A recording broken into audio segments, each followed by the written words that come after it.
Okay. Well, thanks a lot, Laura, and welcome back to those of you who are back again from last week. The good news to report is that I am in a different location this time with a much better internet connection, so things should go a little more smoothly tonight. What we're going to do right now is what I want to do is just jump right in. So if you joined in the last 3 or 4 minutes, we talked about possibly doing introductions, but maybe doing that at share time.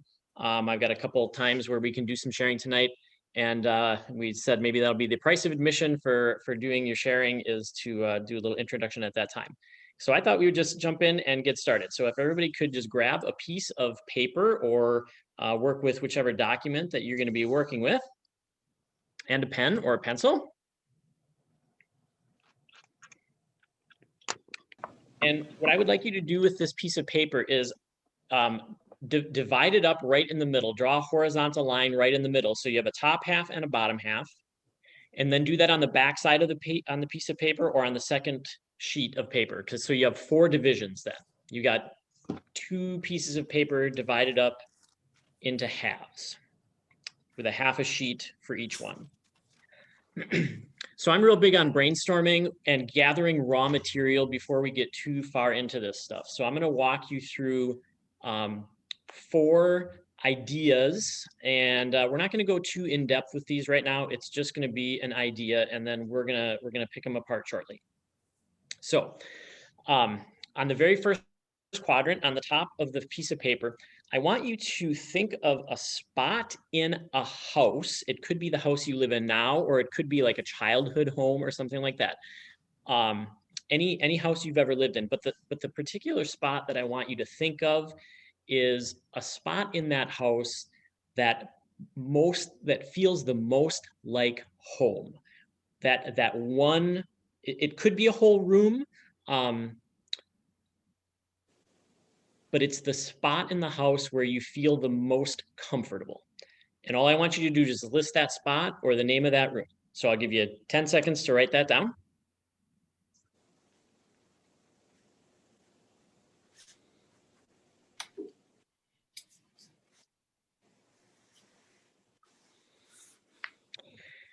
So on the second one, so on the second half and the third half of this piece of paper, we're going to write down places that are out in nature, but they're going to be 2 different places. So in your second half, I want you to think. So it's the same idea. It's an outside place that feels the most comfortable, and I want you to think of an outside place that, wherever this place is, that is close to your house. It could also be a childhood house again too, but again, it's probably within, let's say, 20 yards of your house. Where would that place be? And again, I'll give you 10 seconds to maybe jot down 1 or 2 potential spots close to your house outside.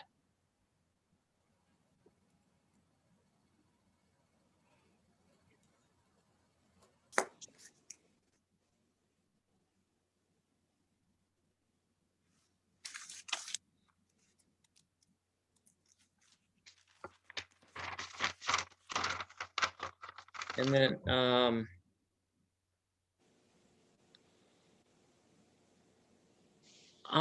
so I see the note there, Michelle. I don't know if I'd be able to put it in the chat right now, but I can try later, maybe during some work time. So I'll see if I can put it in there later. So here's the third quadrant then. So now also an outside spot, but this is going to be opened up to the entire world. So this might be a spot that you've only visited once in your life. Same idea, someplace, anywhere at all. Someplace that has somehow stuck in your heart or mind. An outside place.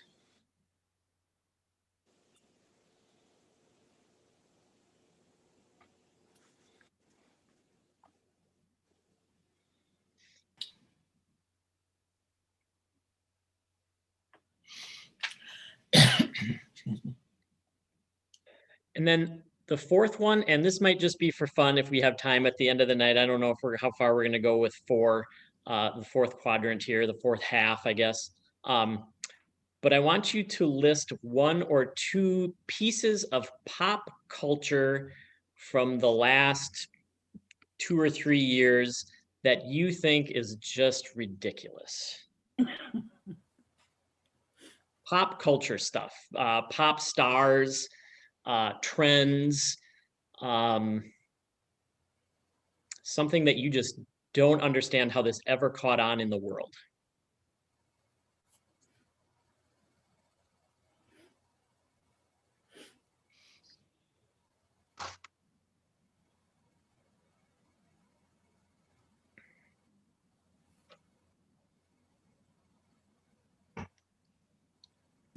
Okay, so, and like I said, I don't know if we'll get to that one or not.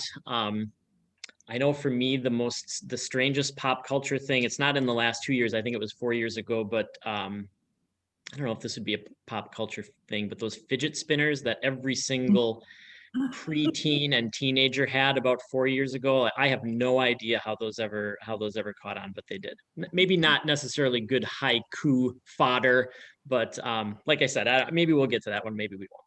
Okay, so we're going to do one more quick brainstorming thing here, and then we're going to talk about what haiku is, if there is such a thing as getting at a definition of haiku.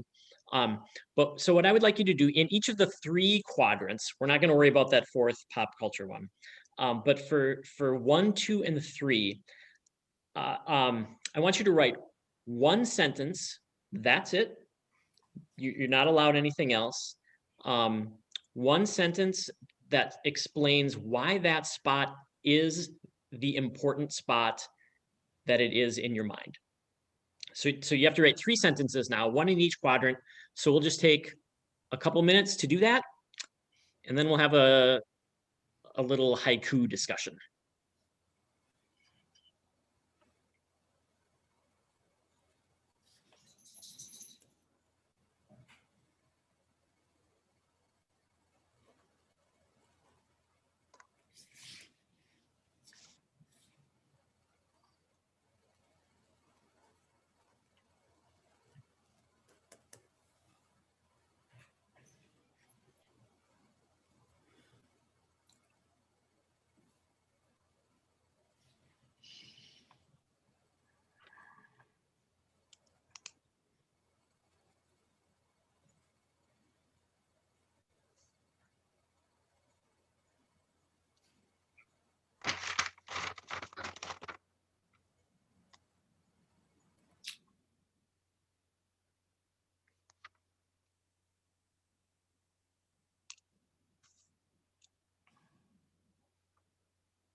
Okay. So before we do anything with that raw material, we should probably talk about what haiku is. And so my plan for tonight is to just have a brief discussion about what haiku is. And depending on who you talk to, there's disagreement about what a proper haiku is. I've learned that over the years. So we'll talk about the structure of a haiku, and then we'll try our hand at quadrant or half, I guess, half number 1, the one about the spot in your house. And then we'll skip over to 3 and we'll try to work in maybe some, I don't want to say different haiku rules, but some other aspects of haiku. We'll do that with number 3. And then we'll have, so then you should have 2 drafts, and then we'll do some share time. And then, and nobody has to feel obligated to share. Then we'll do some maybe revisions a little bit, and then we'll work with number 2 and have some share time.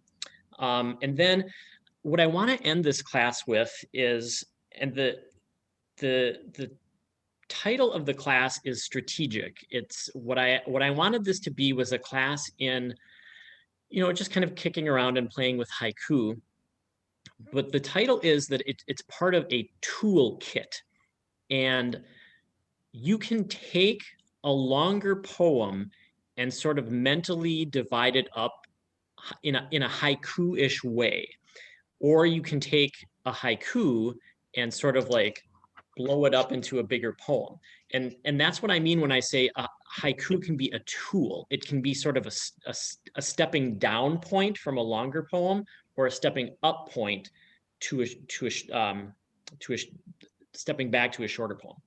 So probably in the last 20 minutes or so, we'll kind of get to that. But let's talk about what haiku is. So like I said, I have learned that depending on who you're talking to, there are different opinions about what exactly a haiku should be. So I'm going to try to stick to the basics of what I understand a haiku to be, and kind of like, along with that, the way I sort of favor what a haiku should be. So a lot of kids learn about haiku in grade school. It's a Japanese poetry form, and it's very short.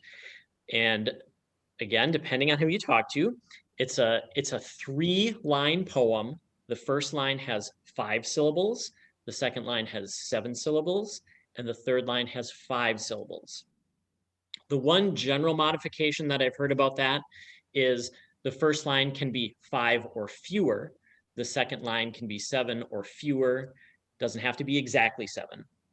The third line can be 5 or fewer. So a lot of times people say, well, a haiku is 5-7-5.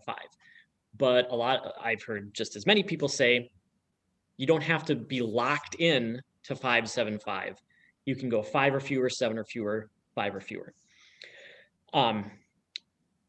The idea is that you can read it in one breath. You should be able to go from start to finish without having to take a breath, which if you only have 17 syllables is certainly easy to do.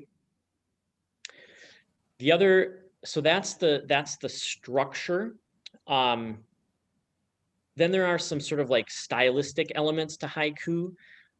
Some people will say that traditional haiku only has to do with nature. So if you're going to write a true haiku, 5-7-5, and it has to be about nature. And so we have that started already. That's why I had you do 2 and 3, because I wanted to have that as a starting point. I don't think under any rules or circumstances whatsoever, your pop culture haiku would fit. But yeah, for the purposes of this, we're gonna say that it does. The other thing that makes for a good haiku is a twist or something unexpected at the end. A really good haiku will have some sort of element like that.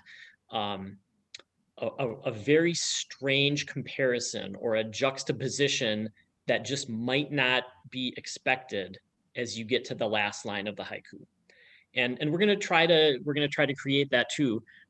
Maybe not in the first one. We'll warm up a little bit. And they should be very descriptive also. All good poetry is descriptive. All good poetry has sensory details. But a haiku just doesn't have a whole lot of room, so it really needs to focus in. That's a 3-minute haiku explanation. And like I said, I know if there's a haiku expert right out there right now, you might be shaking your head saying, oh no, there's 3 more rules for haiku. And I've been in those arguments, I know. But I think if we go with 5-7-5, a twist or an unexpected element somehow, that's what we're shooting for. And I want to read an example. So to kind of display what that twist or unexpected element may be. And it also has the nature element to it also. So I'm going to read you a haiku, and then we'll talk about the little twist on it. And then we'll sort of back up and talk about your first haiku. So a couple examples. The snow is melting and the village is flooded with children. The twist on that one is, if you have melting snow, you think water. If you think flood, you think tragedy or disaster. But the twist is the flood is of the children, which then brings ideas of spring and everybody getting outside and enjoying themselves. So I'm going to read it again, because that's another thing people frequently say about haiku, is that you have to read it twice. And I would totally agree with that. So we have the nature element and the twist. The snow is melting and the village is flooded with children. Here's one more. Under the evening moon, the snail is stripped to the waist. Under the evening moon, the snail is stripped to the waist. Pretty simple, pretty straightforward, but it makes you think about the snail in a different way. And I think that's what a good haiku should do. So, all right. Does anybody have any immediate questions or thoughts or ideas before we start jumping into actually transitioning your first idea into a poem?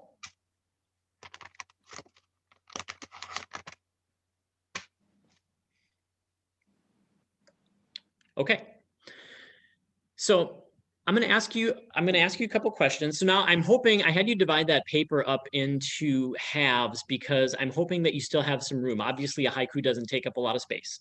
So I'm hoping that in that top half of the paper, you can take some notes, jot some ideas down, and then maybe leave like a little teeny little square over in the far corner of your divided up paper to actually write the haiku. So let's talk about your first poem, the one about the spot in your house. And what I want you to do is, this is going to be a very short bulleted list. So in your mind's eye, I want you to actually place yourself in that room. You picked that room in the house for a reason. It's comfortable. It's comfortable. It's a peaceful, meaningful place. You're there in your mind's eye, and I want you to look around for props or items in the room that you could pick up and hold in your hands or manipulate. They can't be stationary objects. They have to be things that you would pick up and work with or manipulate in this room. And so make a bulleted list right now of 2 things that are sort of primary in the room that you would pick up, touch, manipulate in this spot.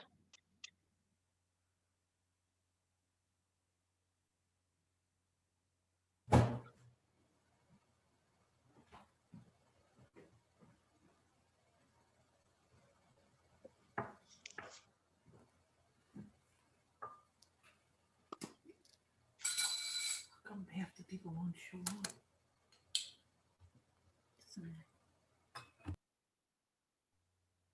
So we don't have a lot of room. So I want you to pick one of those items and describe the sensoriness, that use some like touching sensory words. This is an item you pick up. Another bulleted list here, short. How does this object feel in your hands?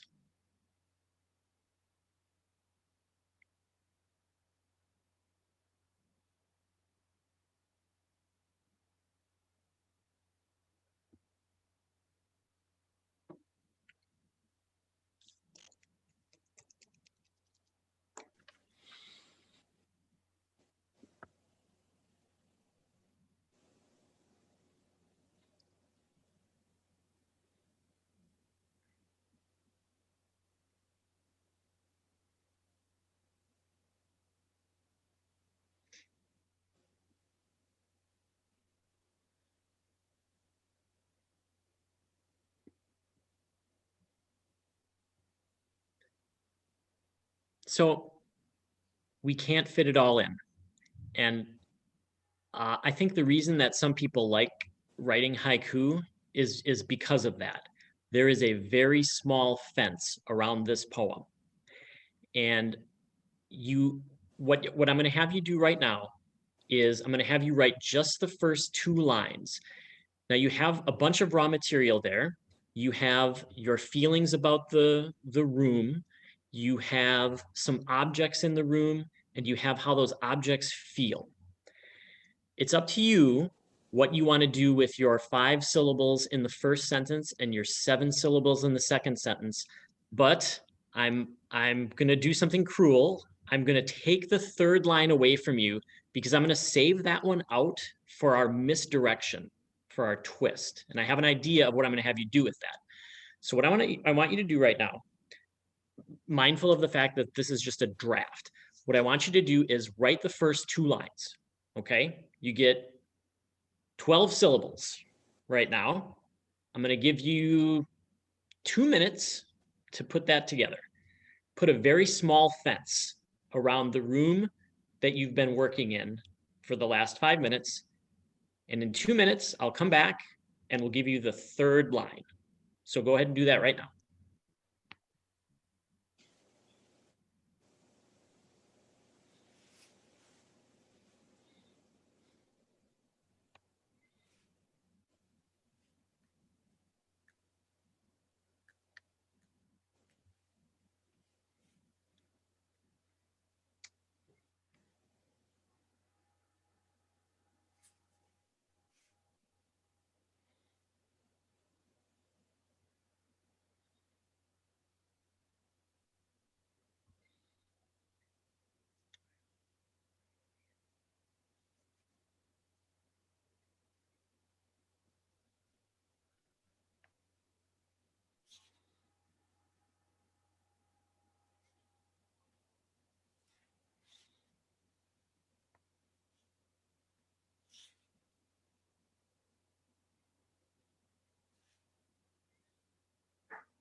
Okay?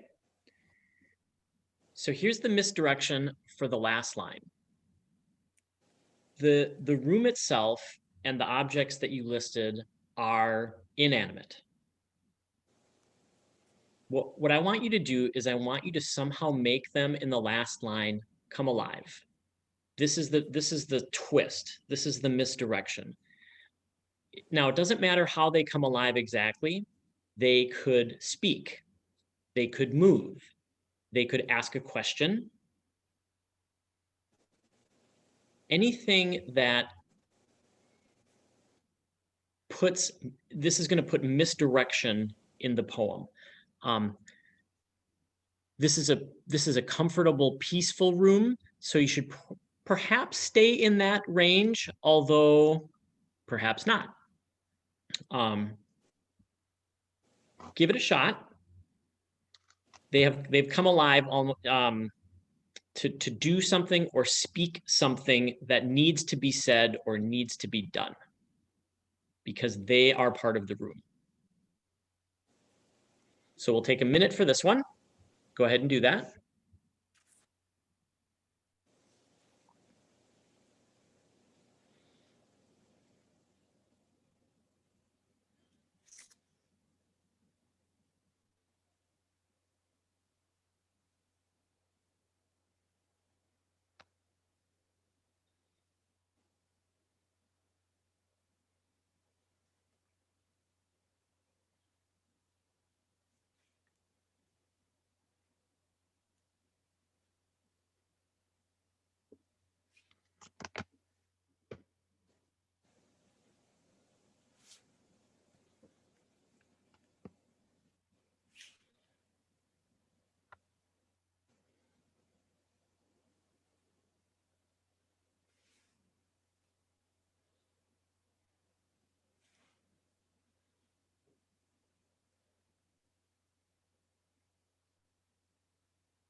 And I'm just going to read a couple more haiku here for you, just so you can get the feel and sound of haiku bouncing around in your head.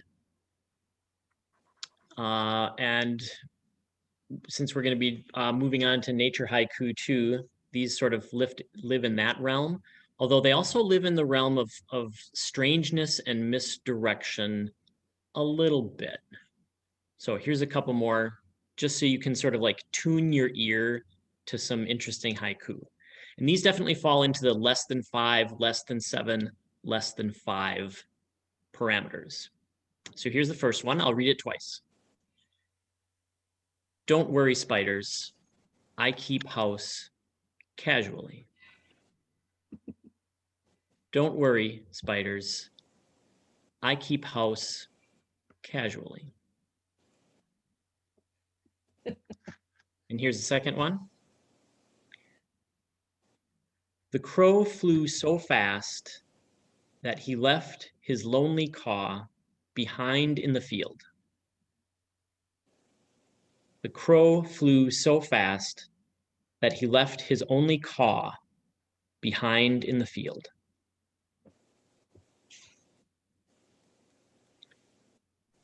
Okay. So, if anyone would like to, we'll do a short little share right now. I feel like I've been doing a lot of talking for the last 25 minutes, so I kind of want to turn it over to anyone who would like to share briefly. And like we've said before, I suppose if you want to share a little bit about why you're here and where you're from, that's fine. Otherwise, we'll just do a little mini poetry reading right now. We'll pretend we're in a coffee shop. So would anyone like to share what they have? Again, with the understanding that these are these are drafts and they're very young, only 20-minute old poems. So any takers?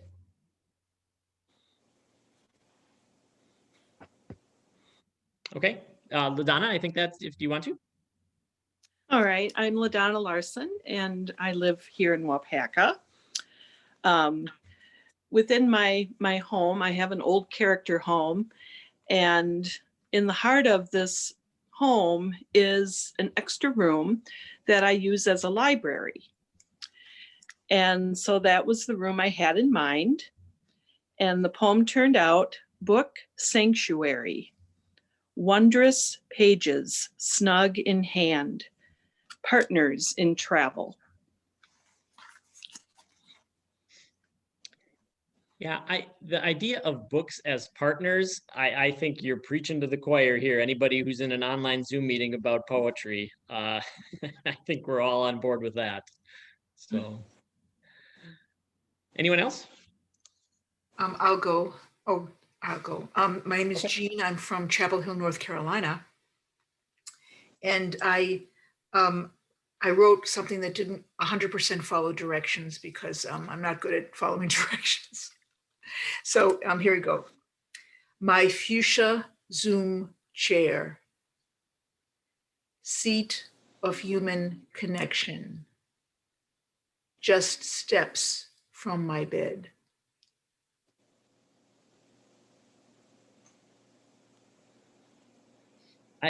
I'm not sure. I love the last line. That there are two meanings in that last line. Just steps from my bed, as in it's only over there a couple feet away. Short commute from my bed, maybe. Well, Short actually, commute. what I was gonna say is if we were making things come to life at the end of a poem, maybe your chair actually, just stepped away from your bed. That's kind of what I was thinking. It actually came to life and stepped away. Okay. Thank you. That's an interesting thought. No, that's well, and I know you said you're not a rule follower, but I'm the one who told you to do that, so that's kind of where my mind went. Yeah. But, hey, that's the quintessential haiku misdirection double meaning, because somebody could read that and take it a couple different ways. Right. True. Didn't see that at first. Yeah. Thank you. How about one more? Go. Turn my camera on quickly. I don't know if you can see me. Hi, I'm Cheryl.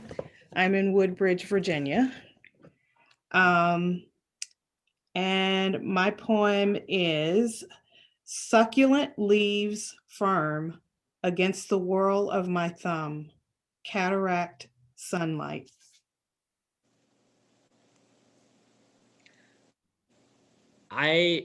When I think cataract, I think water, but the fact that you attached it to light, that's a wonderful misdirection.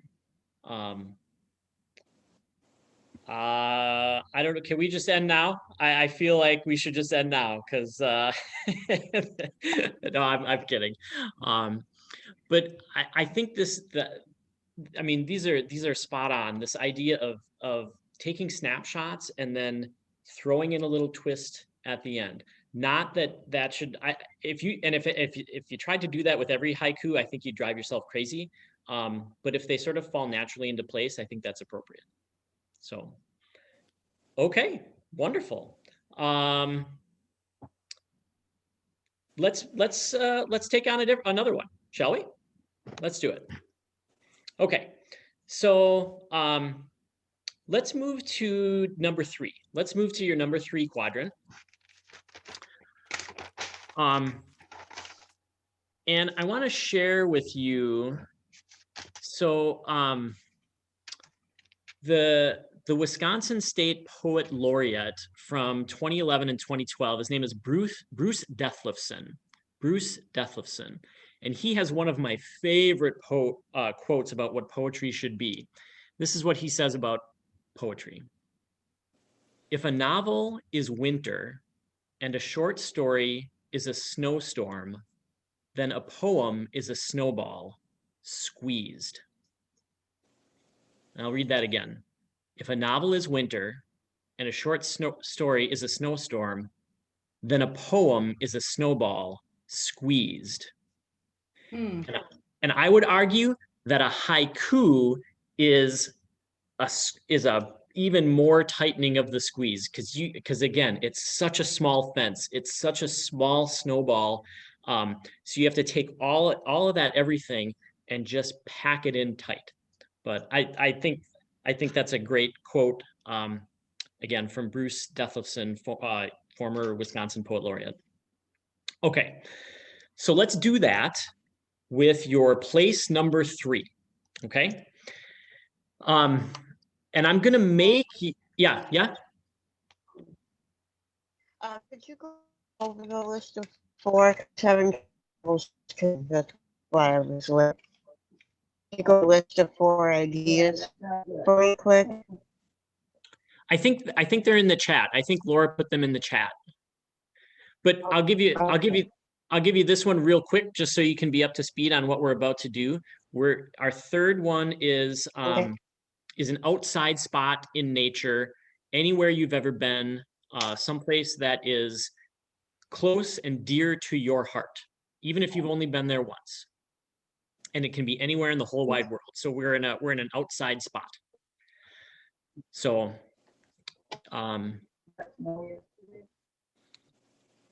okay. So because we're squeezing the snowball as tight as we can, I'm gonna ask you to really stick to the 5, 7, 5. Okay, because I'm gonna give you, for the first time we did, I was kind of loosey-goosey with the parameters, but I think for this one, yes, we're gonna have to stick to 5, 7, 5. Okay, so this spot for number 3.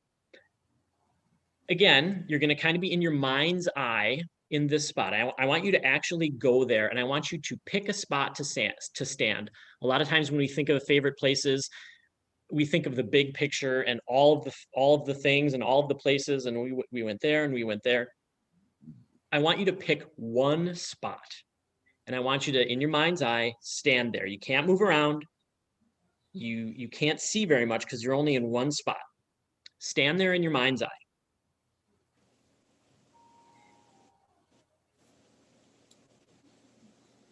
And what I want you to do is write 5 syllables describing what you are standing on. The actual surface. So let's take a minute and do that.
Okay. Line 2, 7 syllables and 7 syllables only. Any other sense? We just talked about sort of a tactile thing on the bottom of your feet. You were able, or you either described that or you described what you saw. So you've taken away either sight or touch. pick any of the other senses and use that for your 7 syllables. You could describe what you hear, you could describe what you smell. But again, 7 syllables only. So do that. We'll take a little bit longer for that because it's 2 more syllables.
So then for the last line, 5 syllables, and this one might be tough, but there was a reason that you picked this place. You had the whole wide world, right? But this was for this number 3, you picked this for a reason. And no pressure here on juxtaposition, no pressure on misdirection.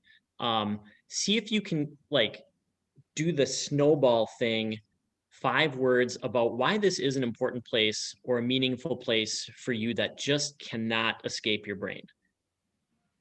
Pretty tight snowball, but see if you can squeeze it in there.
Okay, so we're gonna try another share out. Again, not everybody has to share. I have a confession to make. I love place writing. I love place essays. I love place poems.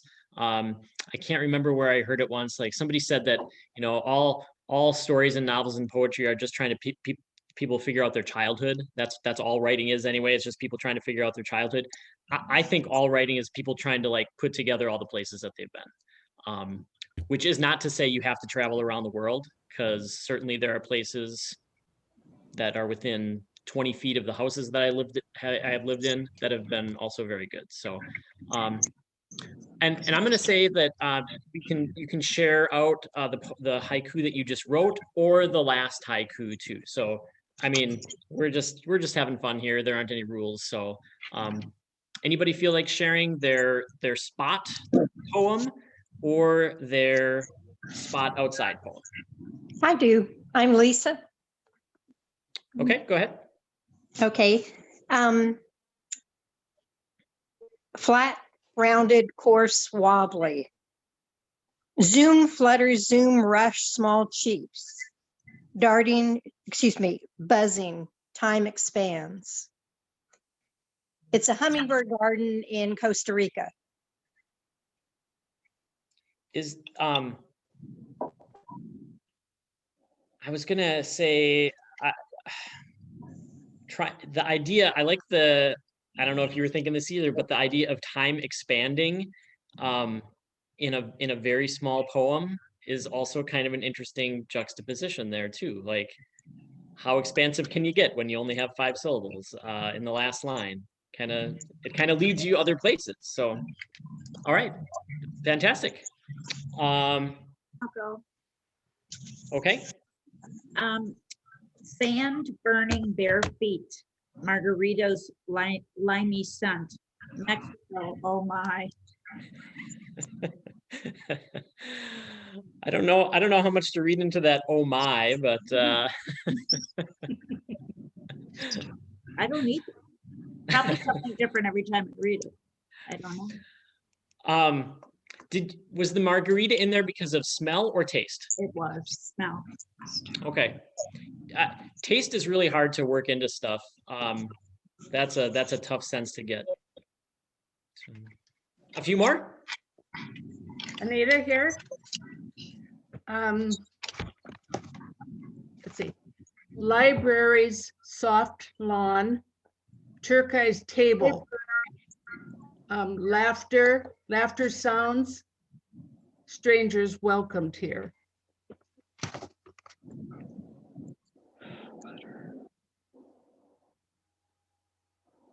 Where is that, Anita?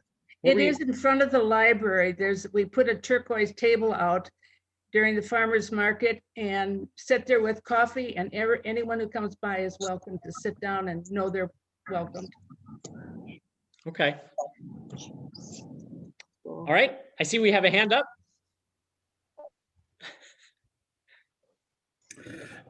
Hi, I'm calling from Los Angeles. So the poem I did is the previous one, the first exercise that we did. It has a title. It's called The Balcony. My father has left the coffee cup on the ledge. Don't push me, it says. I love poems that make things talk. That absolutely fits the juxtaposition too. So I love it. One more.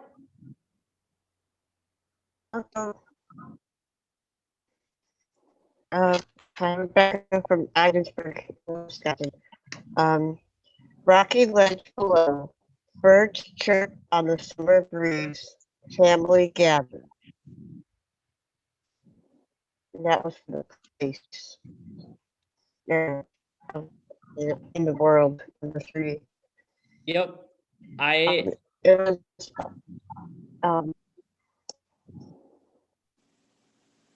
I think birds were absolutely made for a haiku. place called Shipwreck. What was it called? Mhm. Well, I don't have a title, but it's a place that my family would go in the summertime. Shipwreck. It's outside Kimona, Wisconsin. The big stone, like natural stone that looks like a big ship. Yep.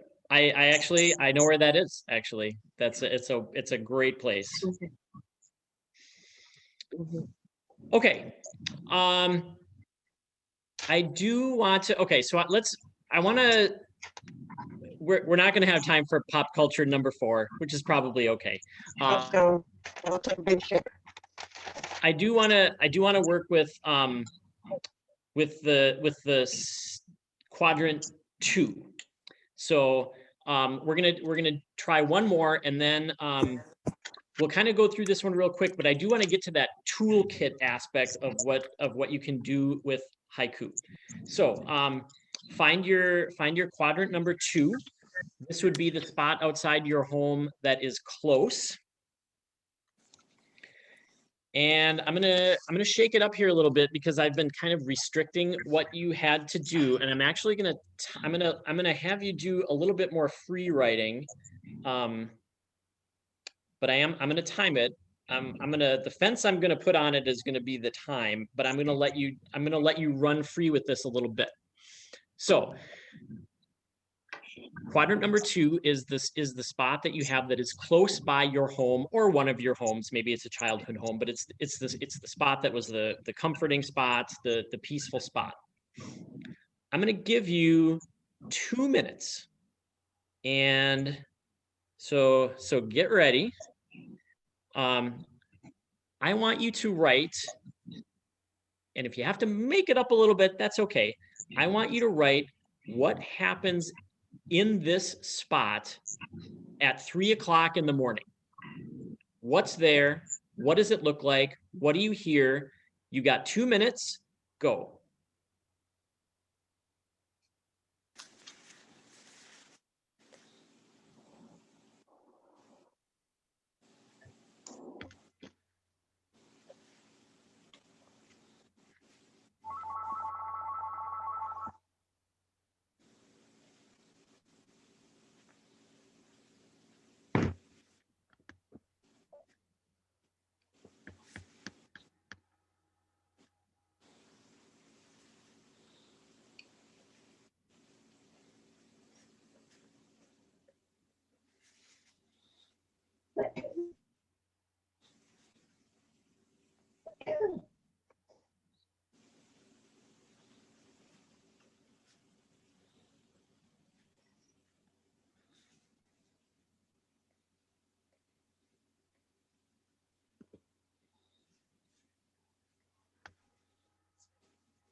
Ten seconds left.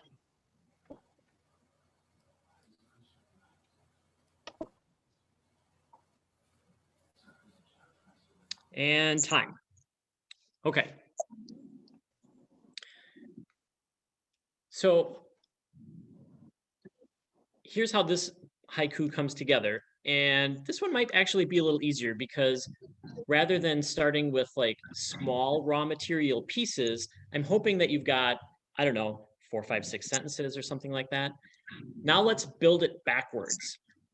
What I want you to do is pluck lines or phrases or sentences out of what you have. You just kind of threw it on there. But now I want you to lift out a 5 syllable line, lift out a 7-syllable line, lift out a 5-syllable line. You can combine them from different parts of what you just wrote, but for argument's sake, let's say that everything that you need is right there in front of you. You just have to eliminate the stuff you don't need, and you're left with 575. So let's take a few minutes to do that, and then we'll talk about toolkit stuff.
Okay, so maybe you were able to pull out some lines there, maybe not. Sometimes when you do this too, you don't like the lines that you had there initially, and you put 3 different lines in, and no, it doesn't matter. But I think having all the material there and then winnowing away the stuff you don't need sometimes can be easier than what we did with the first 2, which is to kind of like build it up brick by brick. So just a different way to come at a haiku. You sort of build it backwards. Okay, so I want to get to the toolkit part of the title of the class. And before we do that, I want to ask a question. And I'm really glad that we have some people here from other parts of the country, because I'd really like to get some input, maybe from people who don't live in Wisconsin.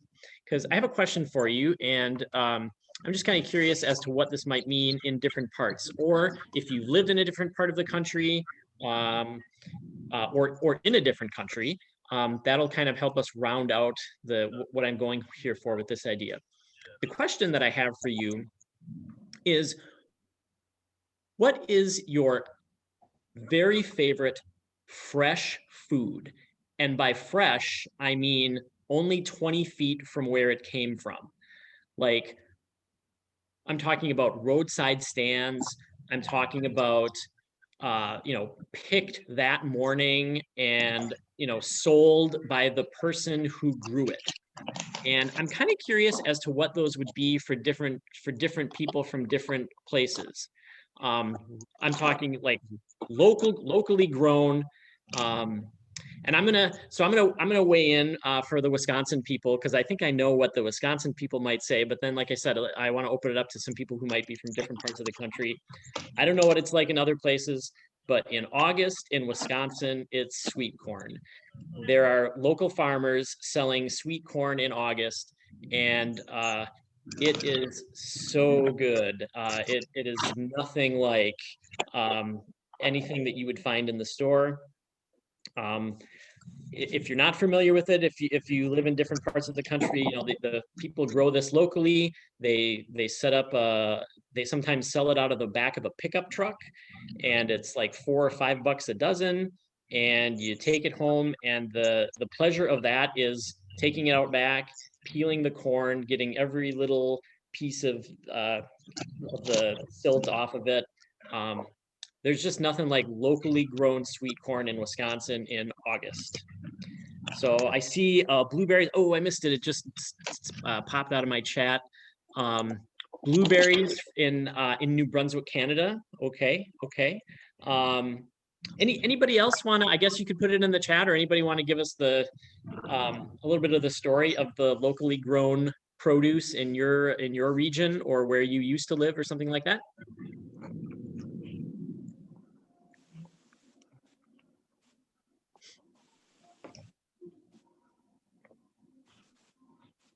I think in North Carolina, sweet potatoes are big. Also, farmers markets here grow all kinds of vegetables. So they certainly ones that are widely available elsewhere. And honey, there's a lot of local honey hives. And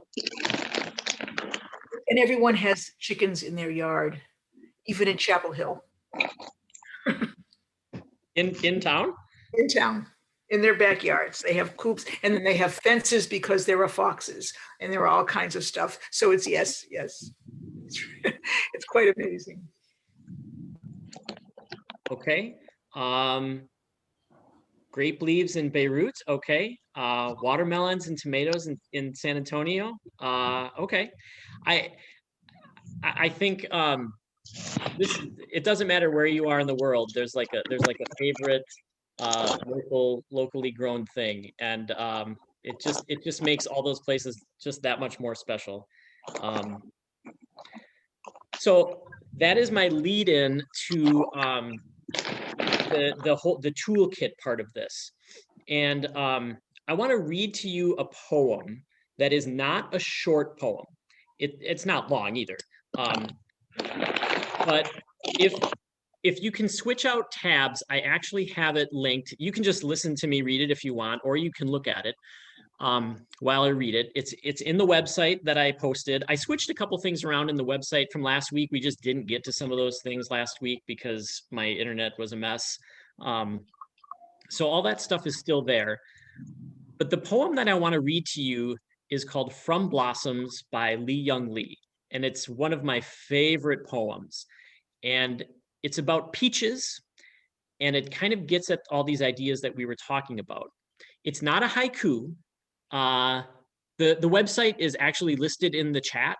It's all the way up at the top, but it's the bit.ly/Wapaka workshop.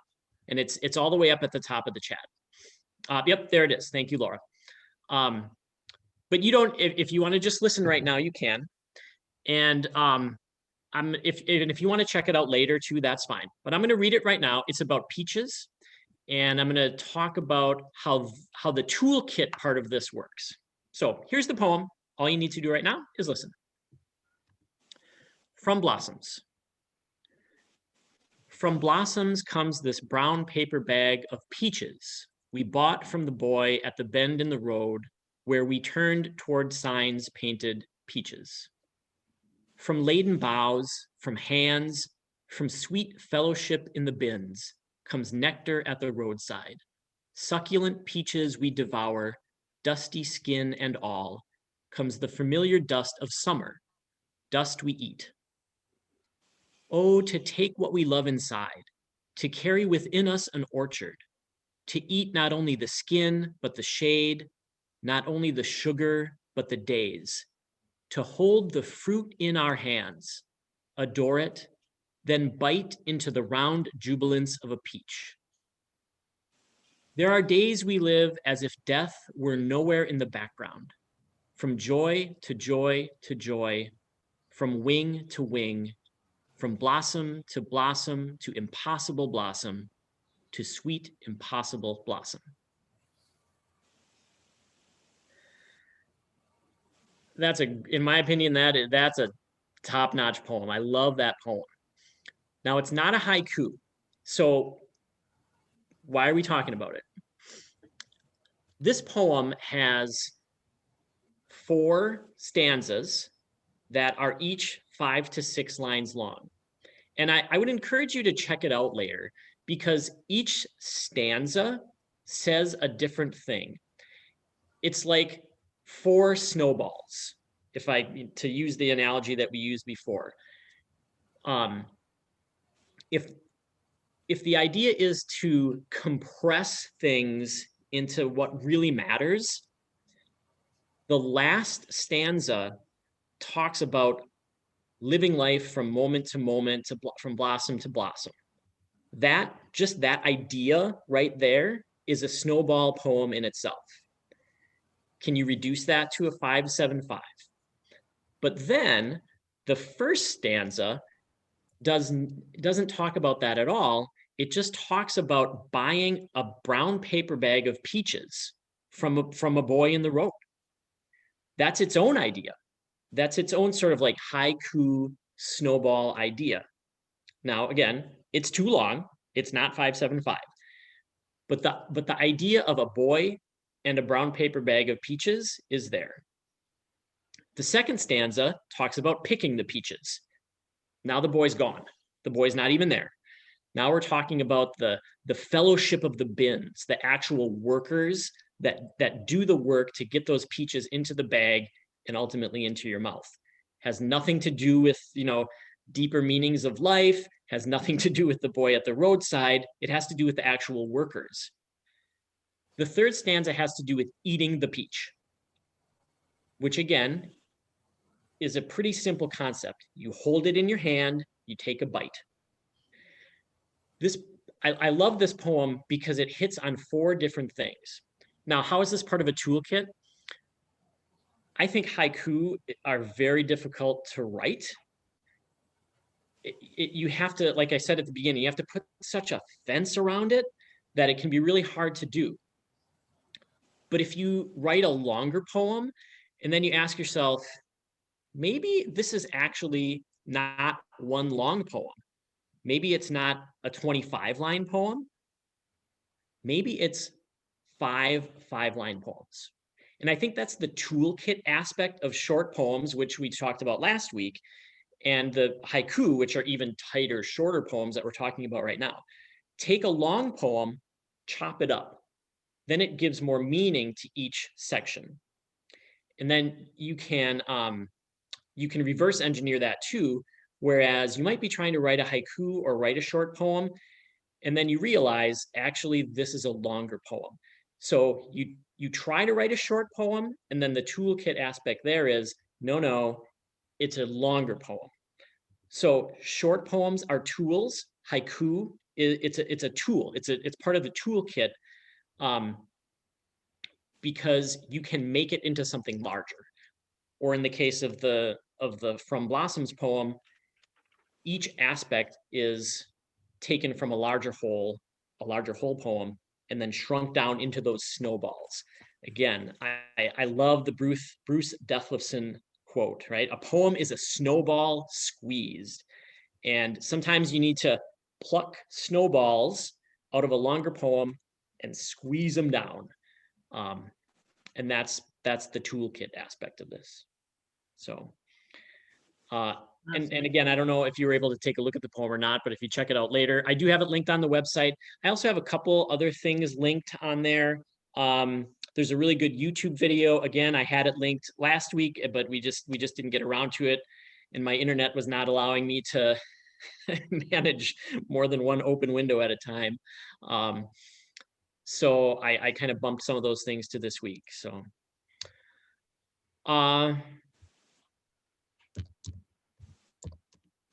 the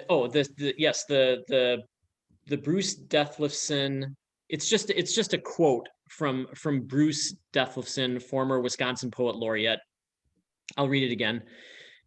If a novel is winter and a short story is a snowstorm, then a poem is a snowball squeezed.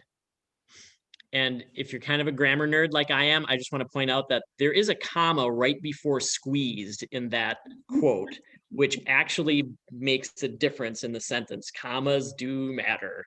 And I think the comma there is well placed.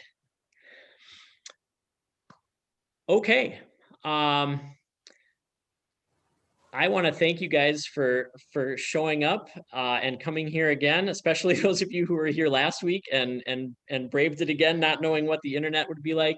I appreciate what you're doing. You can check out that website that has a couple other links and some poems. It's got some haiku to take a look at. I also, in the chat way up above, like before the meeting even started, I put my email in there. And if someone wants to shoot me an email, if you're trying to draft up a poem and have a question, I'd be more than happy to take a look at it. I do want to say as I was, looking at my notes here and, watching you guys write after I gave you some work to do, I don't know who had their mic on, but I could hear the scratching out of the pencil. That was fantastic. I loved hearing that. I don't know who that was, but that's some true writing right there. When you're actually drafting up and scratching out, and there's 15 people from all over the country working on stuff. That's what a good workshop should do. So, thanks everybody. I'll hang out here for 5 or 10 minutes if anybody has any questions. But other than that, thanks for showing up. Thanks for coming. I appreciate everybody doing a little poetry on a Thursday night. This is great. We thank you, Paul. Thank you, Paul. Thank you so much. Excellent job. Thank you, Paul. It was really good. No problem. It was fun. It's so much more fun when my internet works. Oh my gosh. Thanks everyone who shared their work too. Yes, thanks to everybody who shared. That was great. Great. Laura, thank you for all you did for this. Oh, you're welcome. Okay. Yeah, I appreciate that. when you were putting the prompts and stuff in the chat, like that was great. There's no way I would have been able to pop over there and do all that. I'm not a good typer, but. Okay, Paul, I want to let you know that I did do homework after last time. Did you? Yeah, so I'm gonna read you the poem I wrote about the low level dragon, because Oh yes, the low level dragon. Yes, I remember that. Who do you think you are, Mr. Dragon, you conniving thief? How dare you go snooping to find and to breach my favorite hiding spot, where I keep my stash, my Snickers well hidden, better than cash. So get on your way, don't give me grief. You are one low-level conniving thief.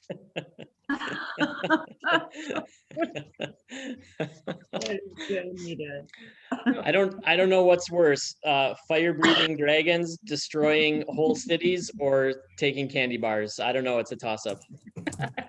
So it was fun to do. It was fun to do. That's fantastic.